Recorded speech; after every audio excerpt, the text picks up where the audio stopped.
Virtual systems ready. Ah, greetings, peasants of the internet. It is I, Seto Kaiba, here to grace your screens with my divine presence once again. You may bow! Today we embark on a journey into the realm of waifus, where mere mortals dare to rank the finest specimens against each other.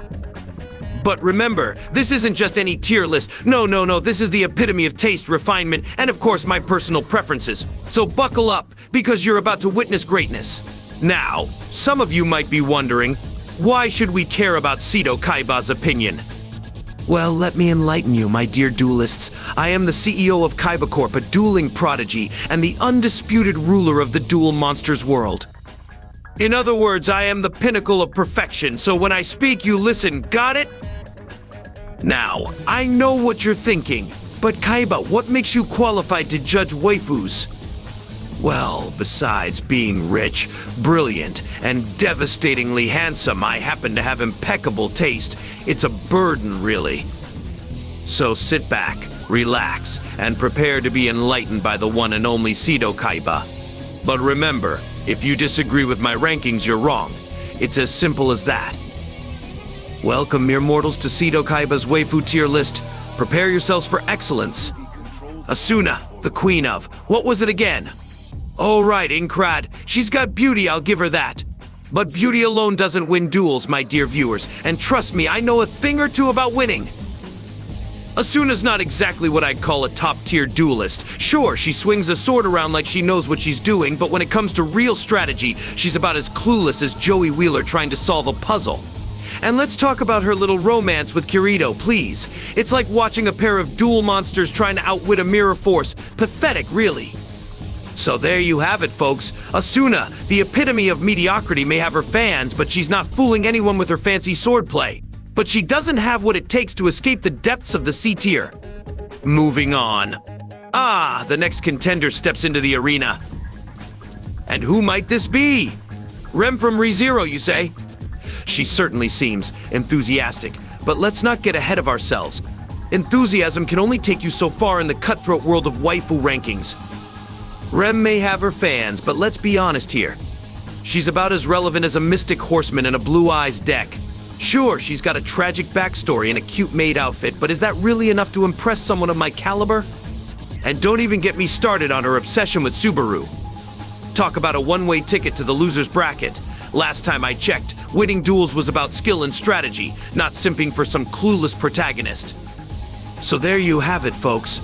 Rem may have her charms, but when it comes down to brass tacks, she's nothing more than a pawn in the game of waifus. Whether she can rise above her limitations remains to be seen. And where does she land in the grand scheme of things, you ask? Rem, welcome to the illustrious C tier. Mediocrity suits you well, my dear, but hey, don't feel too bad. At least you're not in the fuck no tier yet. While we're here, let's not waste any time. It's time to scrutinize the rest of the ReZero waifus. Ah, Emilia, the Ice Queen herself. She's got potential, I'll give her that, but she's too wrapped up in her own problems to make it to the top. C tier for her. Ram, the fiery twin with a chip on her shoulder. She's got attitude, I'll give her that. But what sets her apart from her sister Rem is her fierce determination and unwavering confidence. Ram doesn't just follow the crowd, she forges her own path, much like someone I know very well. It's that independent spirit that earns her a spot in the B tier. Beatrice, a magical nuisance with an ego bigger than a Blue Eyes ultimate dragon. She's a solid fuck no tier entry, where her spells fall flat and her attitude is as appealing as a duelist with no cards in their deck. And last but not least, we have Felix. Ah, Felix, the one I've been saving for last. Why, you ask? Because I have a feeling Felix might just be the secret op of the ReZero universe. This one's intriguing. Despite his fluffy exterior, he exudes an aura of undeniable charm. That's right, folks, Felix earns the coveted S tier for simply being too cute to ignore.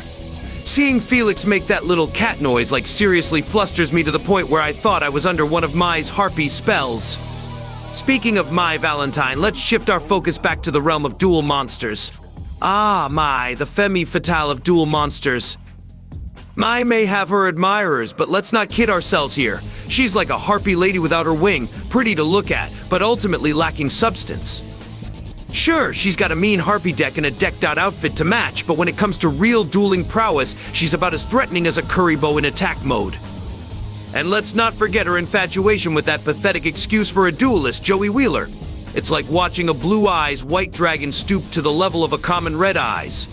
So there you have it, folks. My Valentine, the epitome of style over substance, finds herself in the depths of the D tier. Does she have what it takes to claw her way out of obscurity? I don't think so. All right, while we are here, I suppose I will talk about the other duelists I've already beaten. T. Gardner.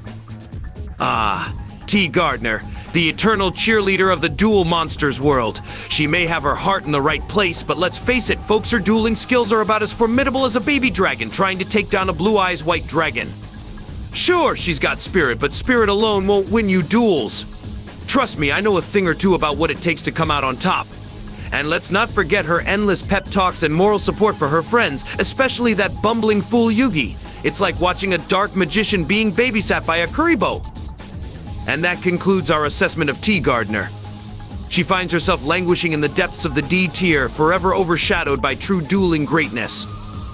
Whether she'll ever break free from the chains of mediocrity remains to be seen.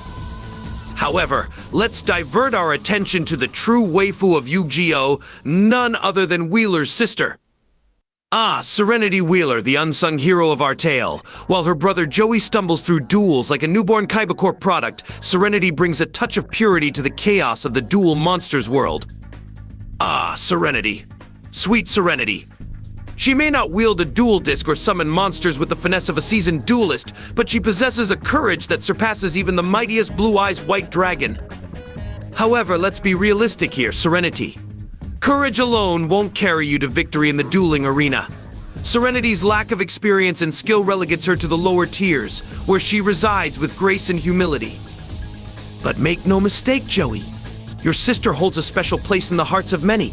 Her unwavering support for you and her unwavering spirit in the face of adversity are qualities to be admired.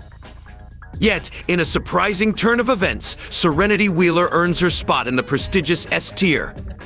Yes, you heard me right. Despite her limitations, Serenity's purity and unwavering heart elevate her to the highest echelons of the S tier. And also the fact that I slapped that booty so hard it was louder than Loud Cloud the Storm Serpent after heavy rain. Before we proceed, a momentous occasion calls for acknowledgement. To all my fellow duelists who have graced this channel with their presence and subscribed to KaibaCorp, your loyalty is noted, albeit unnecessary. Your subscription ensures you're kept up to date with the latest innovations in dueling technology and occasional sarcastic remarks from yours truly. Remember, subscribing to KaibaCorp won't make you a better duelist, but it might just give you a fleeting taste of brilliance you'll never achieve. Carry on, and may the duel be ever in my favor.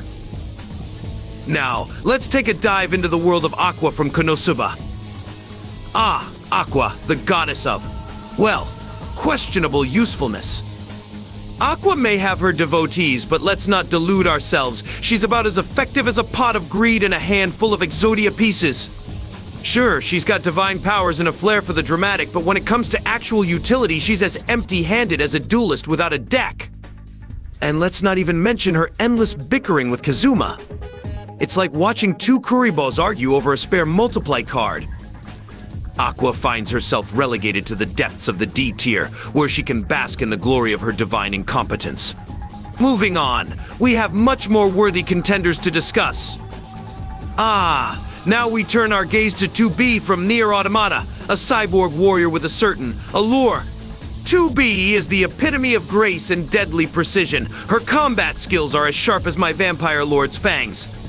And let's not overlook one of her most notable features. I must commend the developers for their attention to detail, especially when it comes to giving players a comprehensive view of her assets. In my eyes, 2B's inclusion in the A tier is well deserved. She represents the pinnacle of combat prowess and visual appeal. So let's raise a toast to 2B. A worthy addition to any waifu tier list and a testament to the wonders of modern gaming technology. 2B, there should be a butt tier for you alone. However, we don't want the others to get self-conscious now, do we? Next.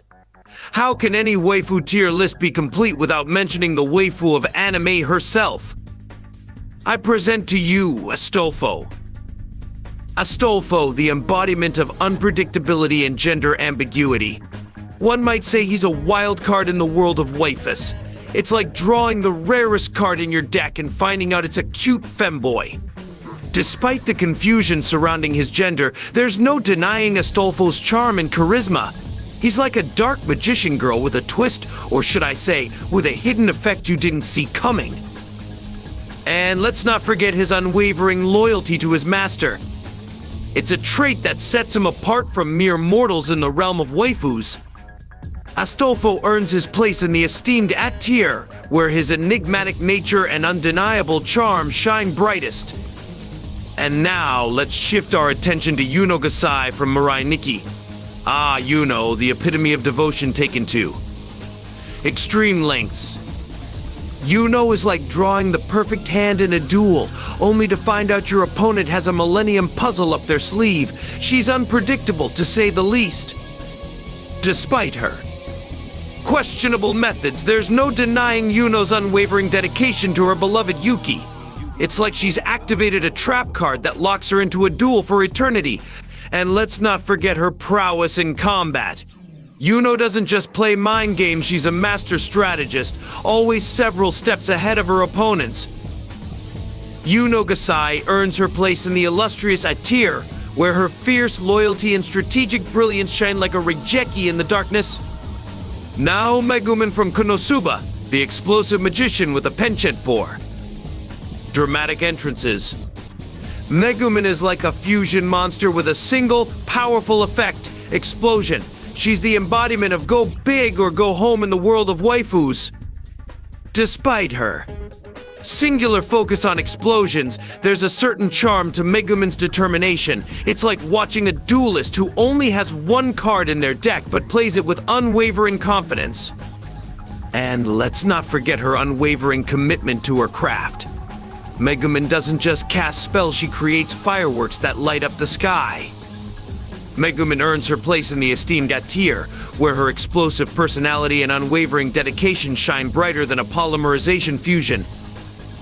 And now for our grand finale, let's turn our attention to a true icon of manliness, Speedwagon from JoJo's Bizarre Adventure.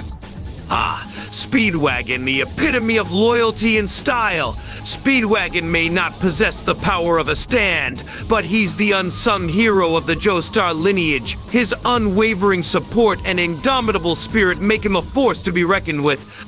Despite his lack of supernatural abilities, there's no denying Speedwagon's impact on the JoJo universe. He's like drawing the perfect card at the right moment, a game changer. And let's not forget his impeccable sense of style. Speedwagon doesn't just make an entrance, he makes a statement. Speedwagon secures his spot in the prestigious A tier, his unwavering loyalty and magnetic charisma rivaling the brilliance of even the Egyptian god cards. And there you have it, folks. From the explosive magic of Megumin to the unwavering loyalty of Speedwagon, we've explored the depths of the waifu hierarchy with the precision of a perfectly executed summoning of the Blue Eyes, Ultimate Dragon. But alas, our journey must come to an end. Fear not, for the world of waifus is ever evolving, much like the strategies of a seasoned duelist. Until next time, remember to subscribe to KaibaCorp for more ruthless critiques and unparalleled entertainment. And who knows, perhaps one day you'll ascend to the ranks of true greatness. Until then, keep dueling, keep subscribing, or don't, whatever.